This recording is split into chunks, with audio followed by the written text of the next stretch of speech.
This is the largest gathering of people which has ever taken place on Earth at any time in history. It's the Kumbh Mela, India's biggest religious festival. By tonight, 15 or maybe 20 million people will be here to bathe at the confluence of the sacred rivers Jamuna and Ganges.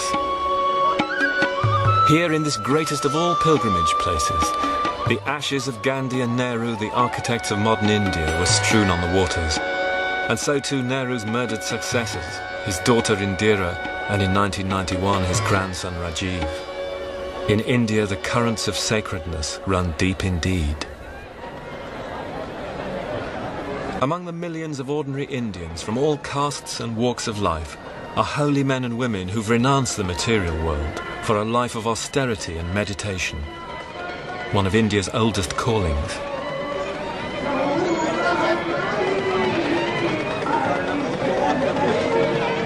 Here too are followers of the world's oldest living god, the creator and destroyer, the man-woman, the great yogi, Shiva himself.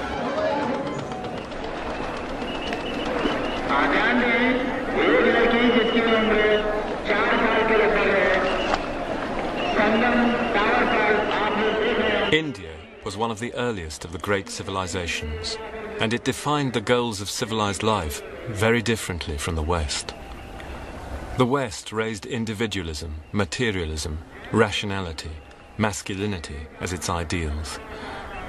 India's great tradition insisted on non-violence, renunciation, the inner life, the female as pillars of civilization. And through all the triumphs and disasters of her history, she hung on to that ideal, an eternal quest to identify humanity with the whole of creation. A unity in diversity.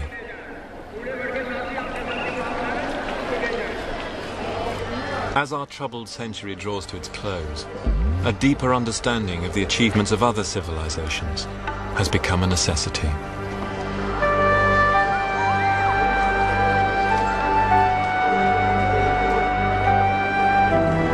As Mark Twain said here a century ago, the Indians may seem poor to we rich Westerners, but in matters of the spirit, it's we who are the paupers, and they who are the millionaires.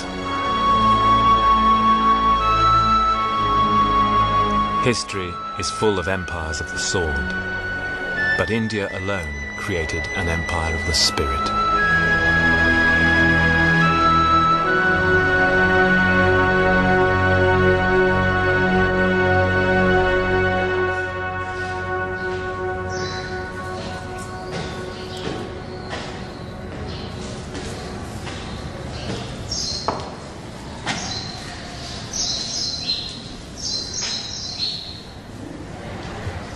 Our search for India's past begins in an old British library in the heart of Calcutta, once capital of the British Indian Empire.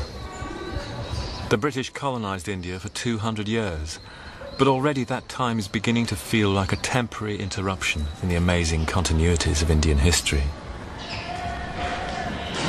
The memorials of that era are fading now with every monsoon rain, and a deeper past is reasserting itself.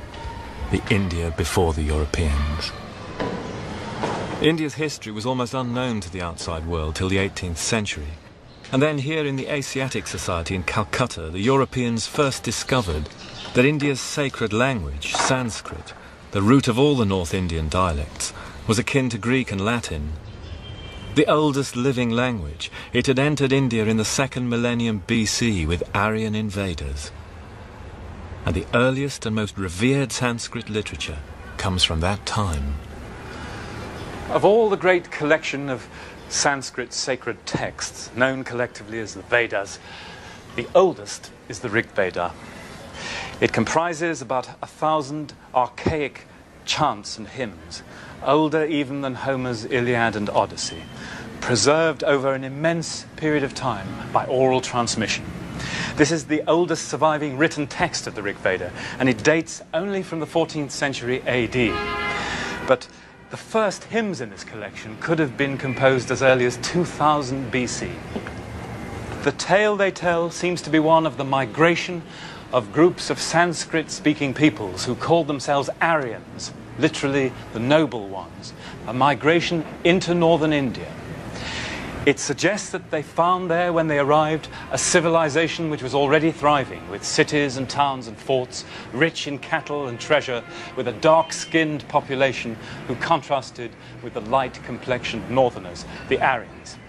The Rig Veda implies a long period of interaction between the two cultures, but it also certainly suggests that in places the Aryans destroyed the towns and cities of the native population, subdued them, and carved up their land for settlement. The location of these contacts and battles is made quite clear in the poems. It's that historical battleground extending from the Kabul River in Afghanistan through the Khyber Pass down into what is now Pakistan and into the Punjab, the area called by the Aryans Sapta Sindhava, the 7 rivers, the greatest of which was the Indus.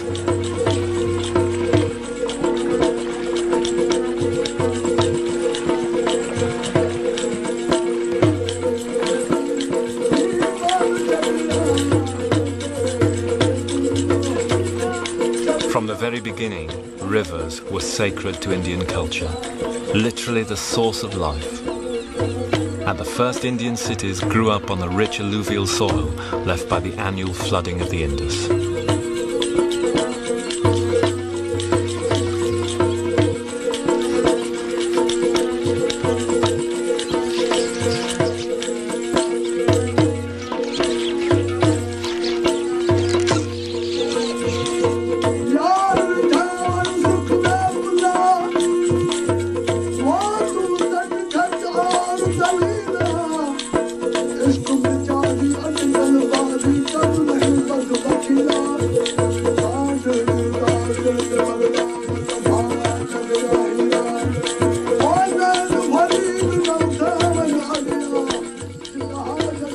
In the 1920s, the clues in the Rig Veda led archaeologists here to the burning plain of Sindh in what is now Pakistan, to find a hitherto unknown and unsuspected civilization. A forgotten empire which had traded with Babylon and Ur of the Chaldees. During Egypt's Pyramid Age, Mohenjo-Daro had been the biggest city on earth and center of the most widespread civilization. But the language spoken here is still undeciphered. It's the greatest mystery in archaeology, and why the city died is still not known. Yet all over Mohenjo-Daro are clues which point to direct connections between this past and the present day. In the middle of town was a great brick-lined bath, recalling the central importance of ritual bathing in today's India.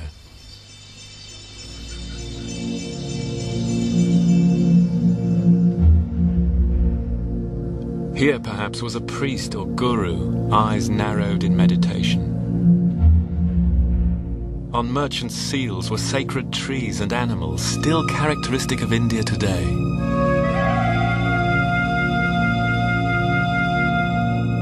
And here, surrounded by wild beasts sitting lotus fashion,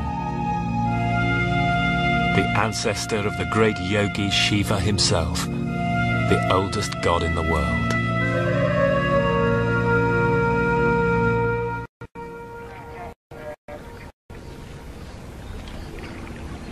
Those living links with the deep past point our search for India's roots to the village. This is Kasambi on the Jamna River south of Delhi. The village has been the basis of Indian life for thousands of years. 2/3 of her population of 850 million still live in places like this.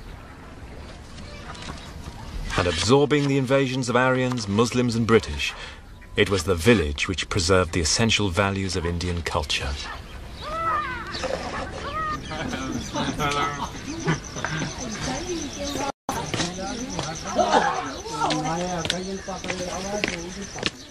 The key to those values is the deep-rooted belief that all life is sacred. In the overfed and secular West, the idea of the sacred cow may be meaningless. But here, for poor people, it pulls loads, gives milk, butter, fuel, manure. And to kill it is literally sacrilege. The basic beliefs of Hinduism reinforce this idea of the connectedness of life. At a village shrine, one of the highest priestly caste offers a libation and a Sanskrit prayer. This black stone icon, descended from the phallic stones of Mohenjo-Daro, is the mark of the god Shiva, a symbol of the life force.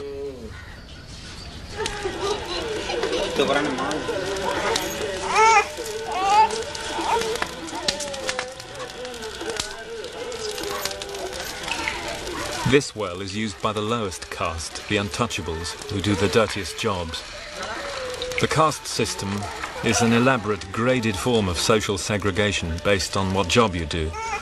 But it may have begun with colour, a kind of apartheid, keeping the light-skinned Aryan invaders separate from the conquered, darker-skinned native peoples.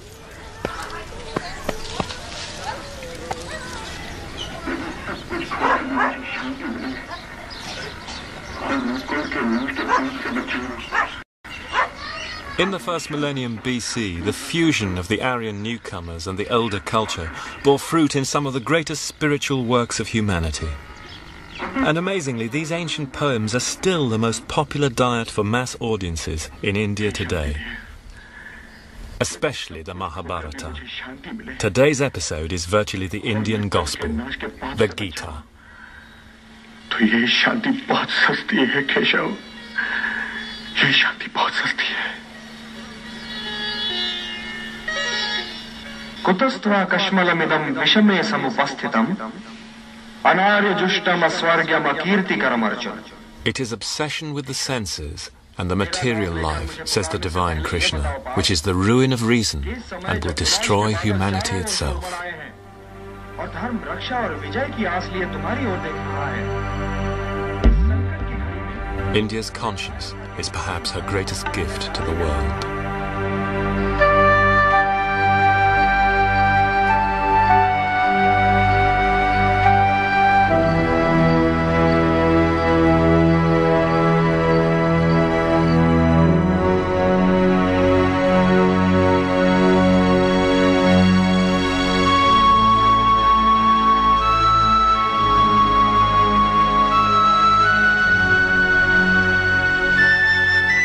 Around 500 BC, city life revived in the Ganges Valley, and a renaissance took place as glorious as the age of Pericles in Greece.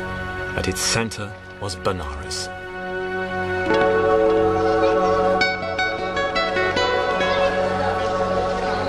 For the pilgrims bathing here on the morning of Shiva's festival day, Shivaratri, the city of Shiva is beyond time and history, a place of redemption.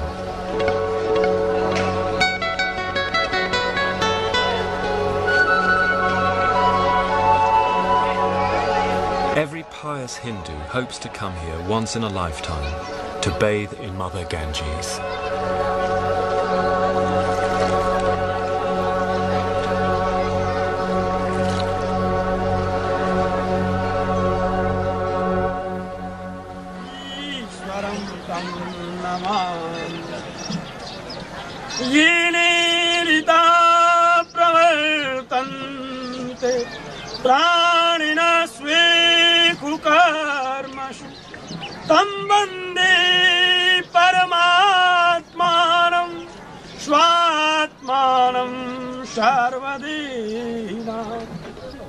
On the riverbank, pilgrim guides tell of the deeds of Shiva on earth to religious tourists from all over India.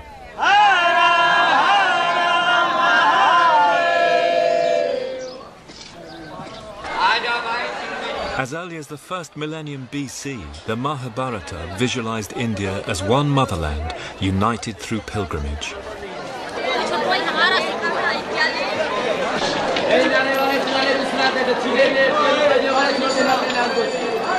And this vast and continuous recirculation of money, people and ideas is what has given India the unity which it never had in politics until the British came.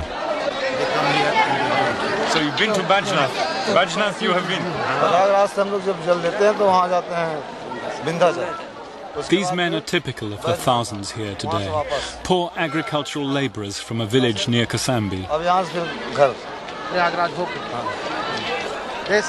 In the last few days, they've travelled by bus a 2,000-mile round trip, visiting shrines high up into the Himalayas. They've spent their entire savings for the year. We do it, they say simply, because our ancestors did it.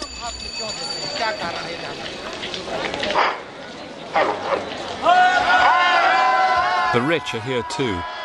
This is the Maharaja of Benares. He's revered by many as the living representative of Shiva on earth.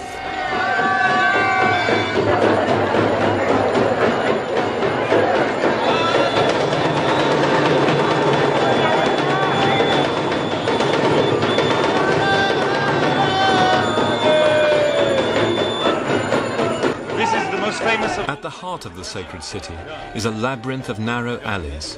And how old... In the very centre is a small Shiva temple viewed by the pilgrims as the most sacred in India. It's the goal of everyone tonight, bearing their pots of Ganges water.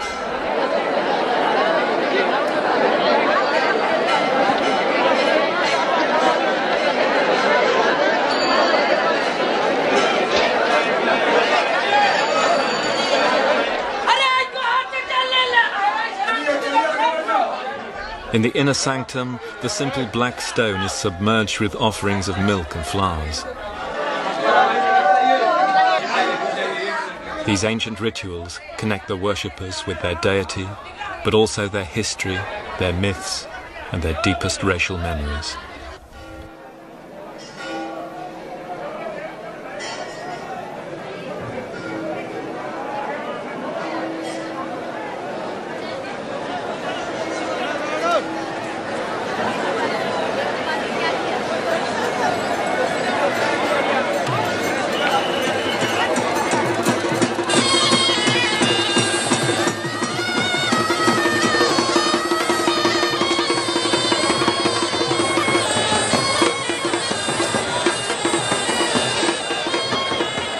Western civilization saw one God who stood outside his creation.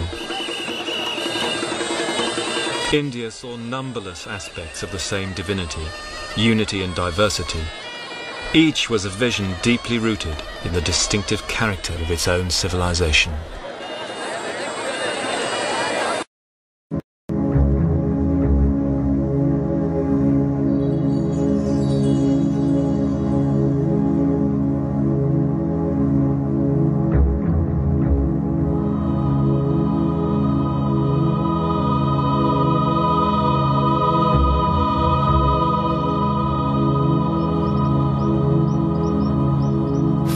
Away from the gaudy tumult of Benares, in about 500 BC, a young Indian prince preached a sermon which would change the world.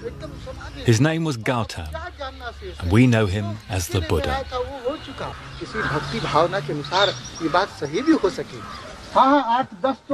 I have reached the conviction, he said, that human suffering must be comprehended. The Buddha's answer to the perennial question was simple and typically Indian. It is attachment to the senses and to material desires, he said, which is the root of all human unhappiness. Get rid of those desires and you'll find the path to salvation. The period of the Buddha's lifetime, from the 6th to the 5th century BC, has been called the Axis Age, because so many of the great thinkers in world history were alive at the same time. The Buddha and Mahavira in India, Pythagoras and the early Greek philosophers, the greatest of the Old Testament prophets like Isaiah, Confucius, Lao Tzu and the Taoists in China, and even some have thought Zoroaster in Persia. It's extraordinary to think that many of those people could actually have met each other. It suggests that the ancient world, which had emerged from the first civilizations of Iraq and Egypt, China and India, was undergoing a crisis of spirit, but also a crisis of opportunity. Fundamental questions were being asked about the nature of God, about the meaningfulness of life on earth, and about the basis of the authority for kings and states. And at the heart of that, the question which still plagues governments even today in the United States and the Soviet Union. How do you persuade your citizens to act as moral beings? How do you persuade them to be good? The different ways in which those civilizations attempted to come to terms with these questions still shape them and us today. The Near East took the path of monotheism, which would become central to the ideology of the West as well as Islam. China, the Confucian conception of the individual, the family and the state in a perfectible moral order on earth. Whereas in India, the great tradition asserted that this earthly material life is simply illusion and that true enlightenment can only come by forsaking it, the absolute opposite of the Western ideology. And so the social and economic character of these great cultural blocs is still shaped by that revolutionary epoch even today.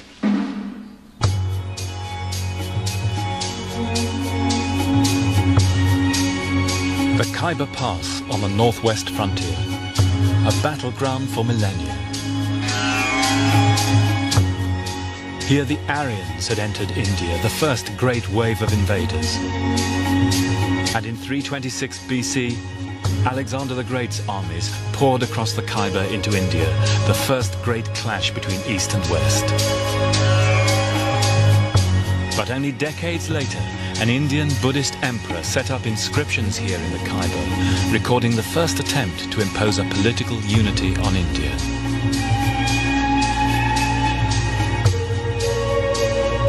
This was the Mauryan Empire and the emperor, the great Ashoka.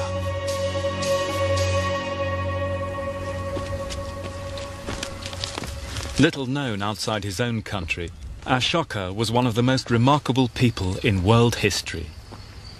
His story can be pieced together in his own words from inscriptions on stone columns, like this one at Kosambi, still today an object of veneration for Buddhist pilgrims.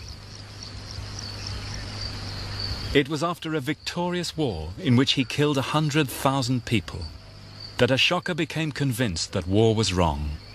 Then he developed the idea which would echo across the ages right down to Mahatma Gandhi: ahimsa, non-violence.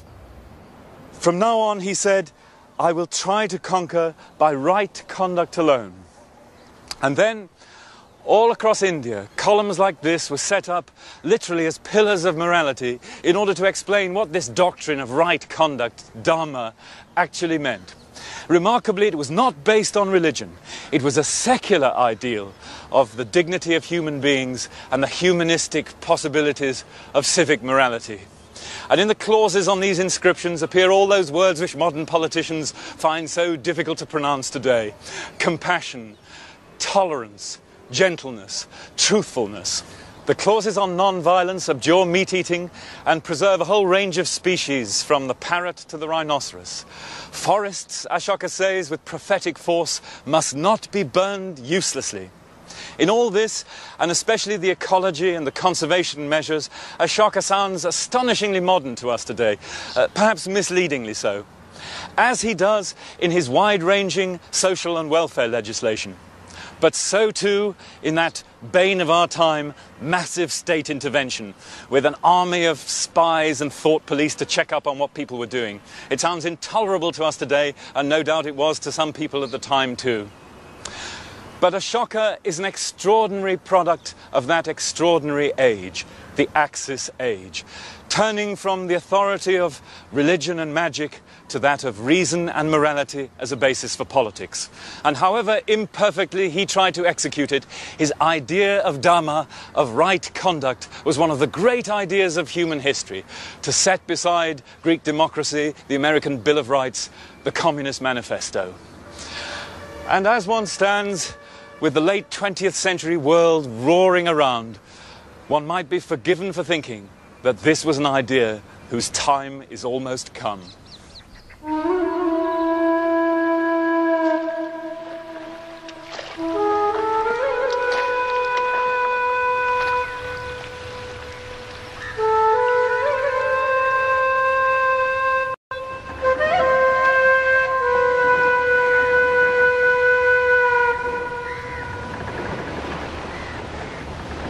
Ashoka's ideals had responded to a deep current in Indian culture.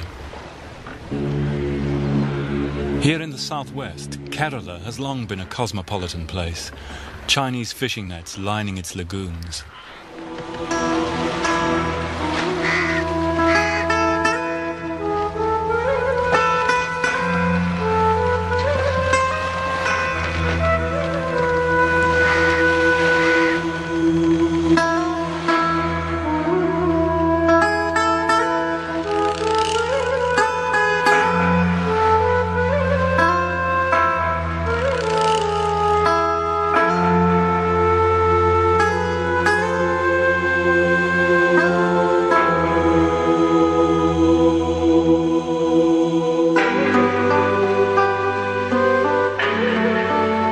1st century AD, Mediterranean merchants, drawn by its wealth, flocked here on the monsoon winds, as in later times did Vasco da Gama and the Chinese admiral Zheng He. From ports like this, Cochin, Arab traders bore some of India's greatest scientific discoveries to the west, including her most brilliant invention, the mathematical system we all use today. But the real motive for the trade was spice.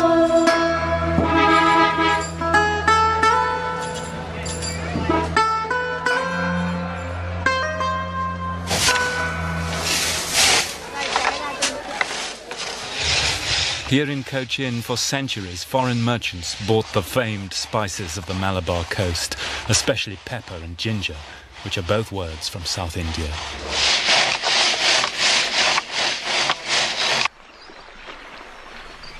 Such contacts help breed an outward-looking and tolerant society, as it still is. Sail up the little rivers and creeks in the Cochin backwaters, and you'll come across communities which embody the Indian idea of civilization as pluralism.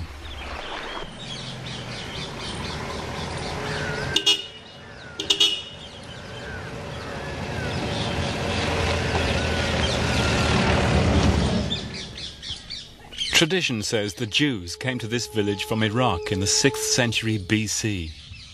Theirs must be one of the oldest and loveliest synagogues in the world.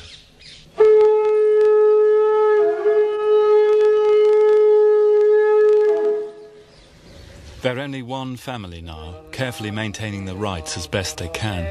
But recently local girls have converted to marry into the family, so they still hope their traditions will be passed on.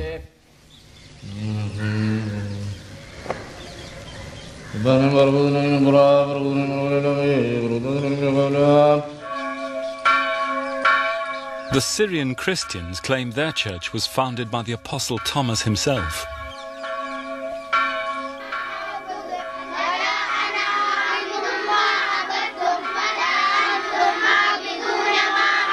Islam, meanwhile, came by sea in the 7th century with Arab traders, peacefully, not as elsewhere by war and conquest.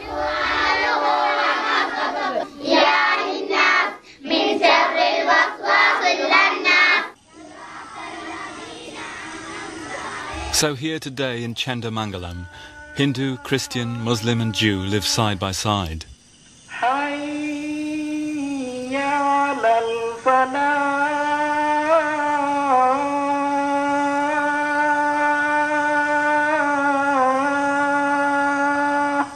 All these people of different faiths, says Krishna in the Gita, whatever form of worship they choose to fulfill their desires, ultimately their worship comes back to the same source.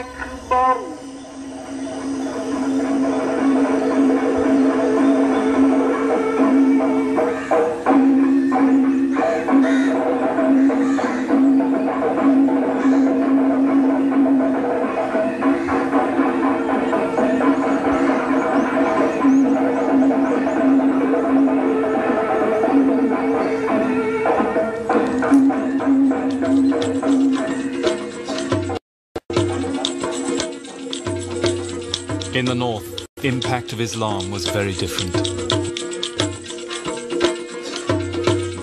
India is full of riches, wrote the Muslim historian Al-Biruni, entirely beautiful and delightful. And as its people are mainly infidels and idolaters, it is right by order of God for us to conquer them. Within a few decades of the Prophet's death, Islam had swept westwards to Spain and eastwards to the Indus Valley.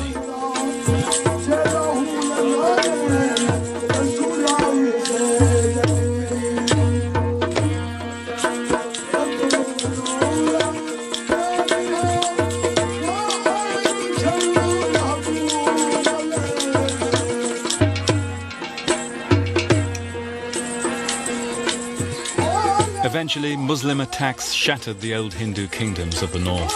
Benares itself fell in 1194, and in the heart of the city you can still see what results from asserting by force the unique truth of one faith over another. Mosques built out of the ruins of Hindu temples, smashed Hindu walls sticking out of the back of a Muslim prayer hall. Religion itself is outraged, said Mahatma Gandhi, when outrage is done in its name.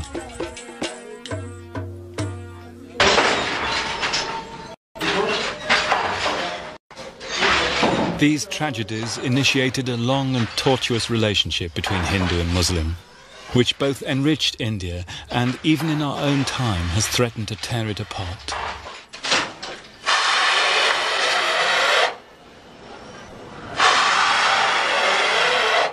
In Benares, the Muslims became the mainstay of the city's economy. The thousands of silk weavers, like Subhan Ali and his sons, with their tiny shops and handlooms, are all Muslim. It was here in the 15th century that the poor weaver Kabir preached the brotherhood of Hindu and Muslim. But in 1991, a rising tide of Hindu fundamentalism saw their looms smashed, saris burned and livelihoods ruined, as India's ideal of unity and diversity went through a new ordeal of fire.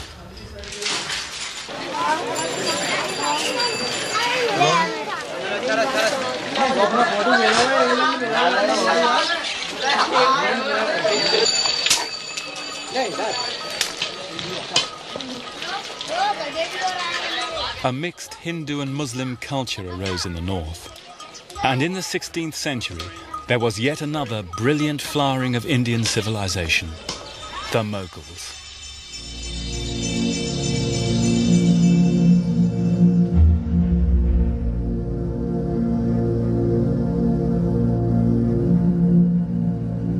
The Mughal Empire created an art and architecture which still defines our popular image of India today, in its flamboyant mixture of Hindu, Persian and Muslim.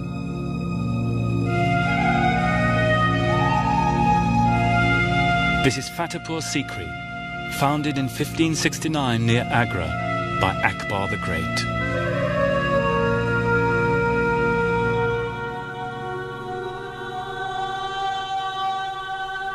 Akbar commissioned a great translation of the Mahabharata into Persian, along with these exquisite paintings. He came to understand that the only way to rule India, indeed any civilization, is with tolerance and pluralism, and increasingly he was drawn to the deepest currents in Indian thought.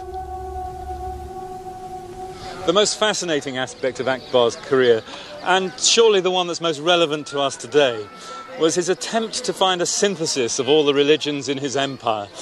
It could only ever have happened, one imagines, in a heady religious climate of India. And it's all the more remarkable because Akbar was brought up a devout Muslim and he was illiterate. His tutors unanimously condemned him as a bad pupil.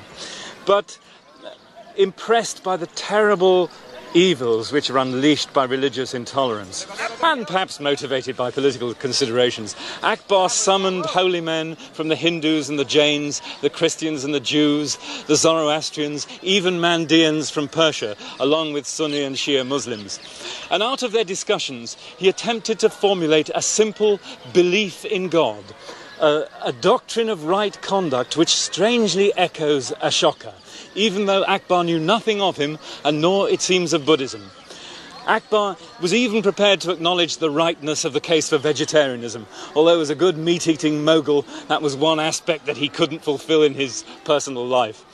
One of his friends at court said that Akbar had the one quality which makes a ruler truly great, namely the capacity to meet people of whatever rank or whatever religion with the same eye of favour. His tolerance would be remarkable even today, I think. But in the 16th century, Western Europe, for example, was torn apart by religious wars, with unspeakable cruelties being done to people in the name of God. Akbar's noble ideals were, of course, doomed to failure. But his insight into the Indian predicament was not lost on Pandit Nehru in the 1940s, nor on Mahatma Gandhi, who insisted that all religions are true. Here in Fatehpur Sikri, at the Gate of Victory, this great son of a great Muslim dynasty left us this epitaph. Jesus, peace be on him, said this: "The world is a bridge, cross it, but build no house upon it. The world endures for but an hour, spend it in devotion. The rest is unseen.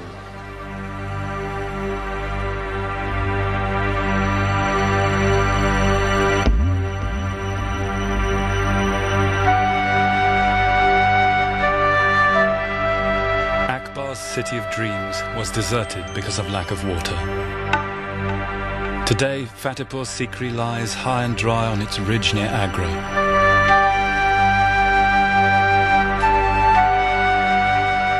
His empire had created a unified state, giving the same rights to Muslim and Hindu.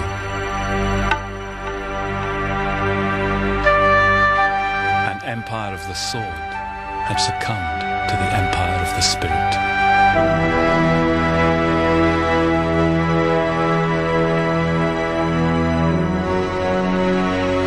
Now it has become clear to me, Akbar wrote, that in our troubled world, so full of contradictions, it cannot be wisdom to assert the unique truth of one faith over another. The wise person makes justice his guide and learns from all. Perhaps in this way, the door may be opened again, whose key has been lost.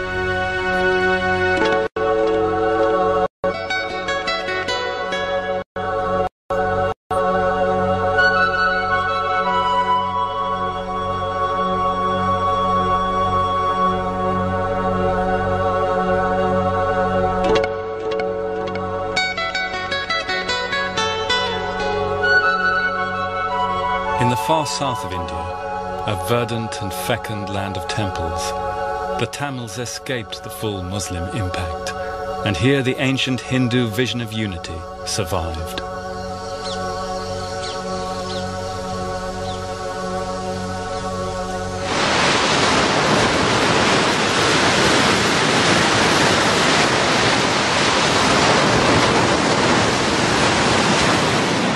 From ancient times, the Tamil shore was frequented by Greek and Roman traders.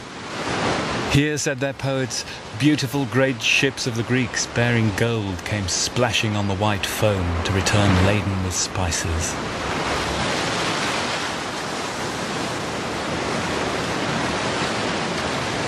And in their turn, the Tamils would later spread Hindu culture as far as Java and Cambodia.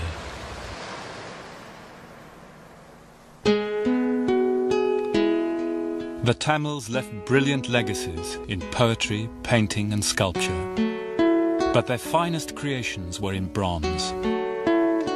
Among their masterpieces is this image of Shiva.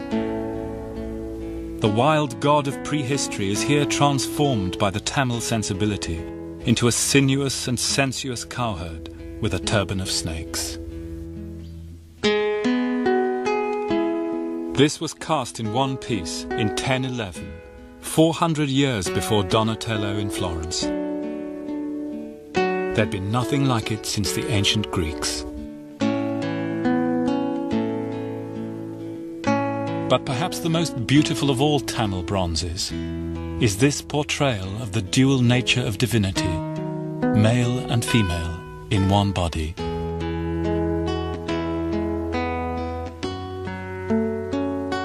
This is the soft girl, said the Tamil poet, his body the colour of sea coral, and hers the glow of fire, united in their essence.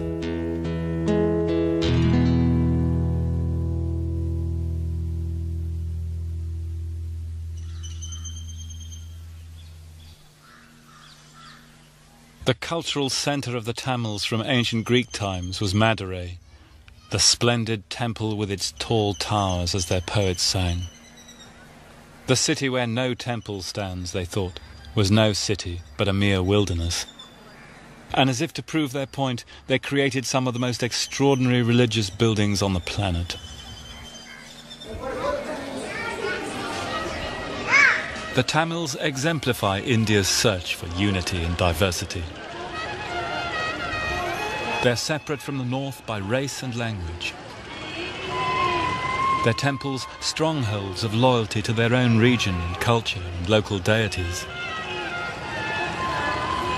Even their architecture is a testimony to teeming multiplicity of gods, of imagination itself.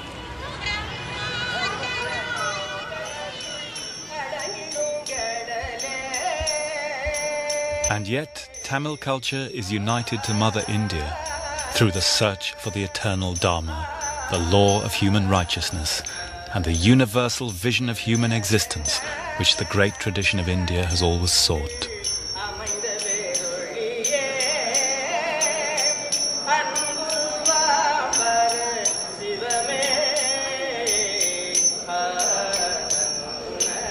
The Tamils have also remained loyal to India's primordial maternal roots.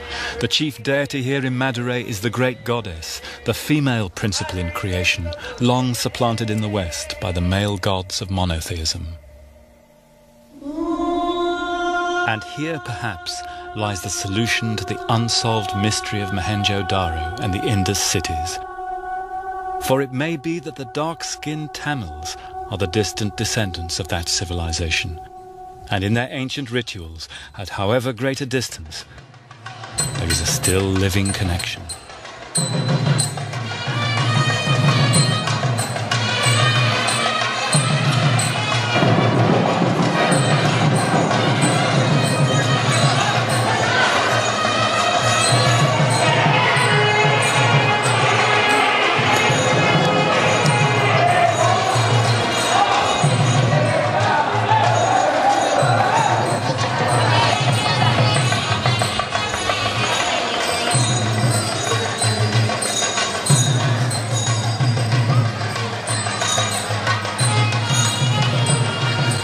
Once a year, the image of the goddess is taken to the banks of a sacred lake to celebrate her marriage to Shiva. There, she and her consort are serenaded with haunting hymns in Tamil, perhaps the living descendant of the language of the Indus cities.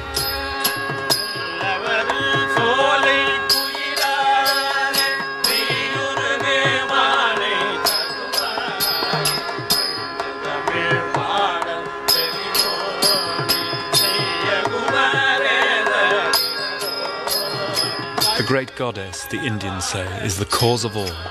She is peace, all forms of faith, ever in all things, and pervading all creation.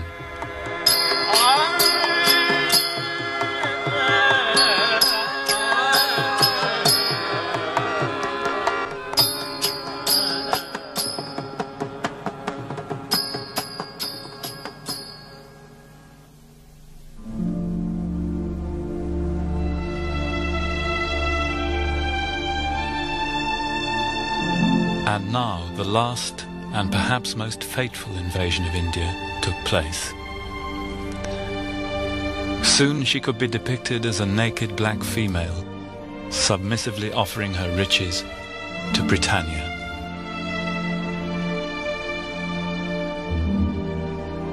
India entered the cataclysmic epoch which has left few native cultures of the world intact. The era of colonialism.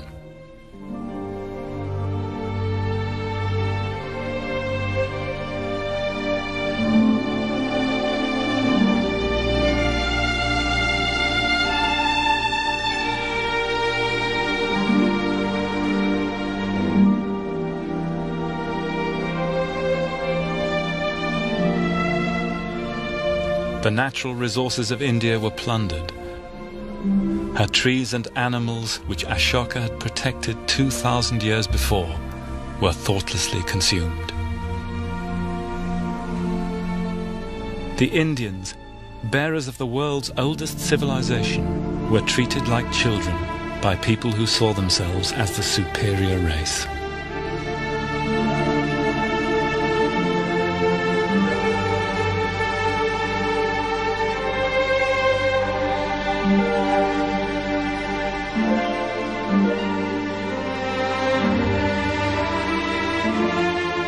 In fantastical costumes and invented ceremonies, the rulers of a small island 5,000 miles away glorified themselves.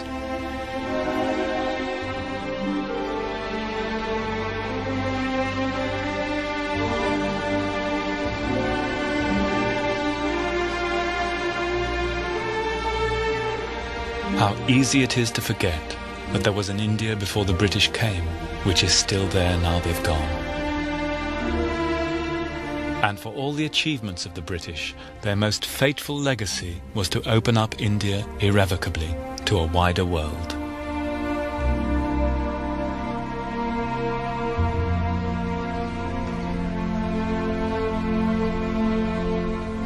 Our search has brought us back finally to Allahabad and to the family house of the Nehrus.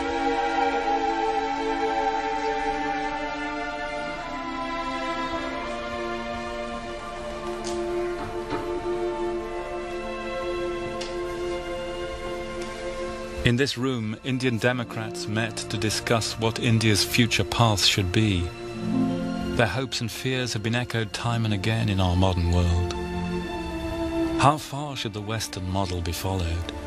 Capitalism, democracy, Western science. How far can indigenous traditions work as the basis of a modern state? Nehru, the first Prime Minister, thought European models were the way forward and came to believe in a complete break with the ancient past.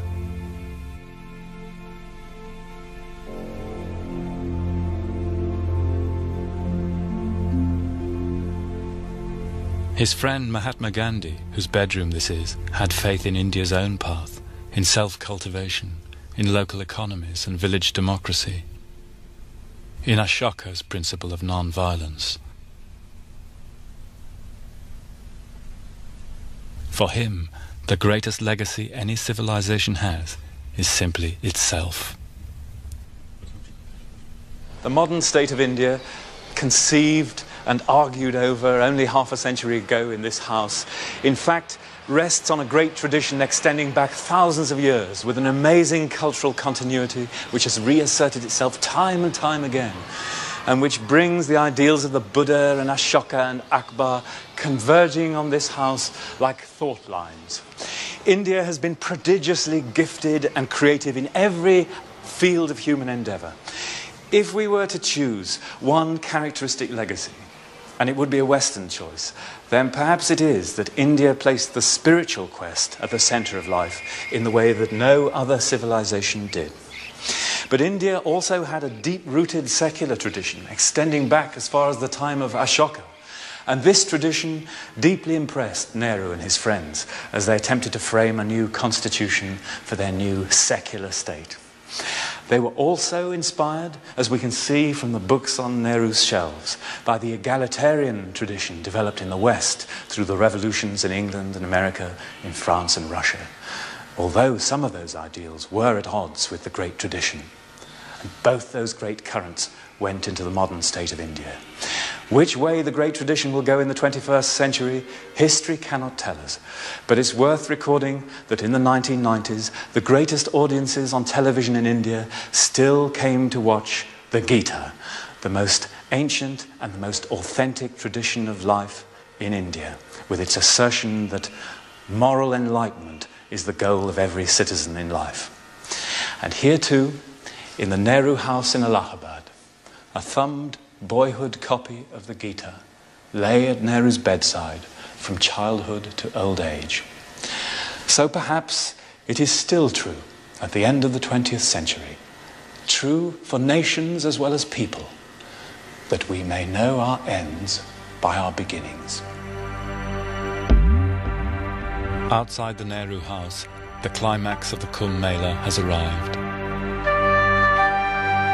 The greatest gathering of people ever seen on earth are waiting for dawn, when led by the naked renouncers of this world, they will bathe in the sacred river, in Mother Ganges, the symbol of India's age-long civilization.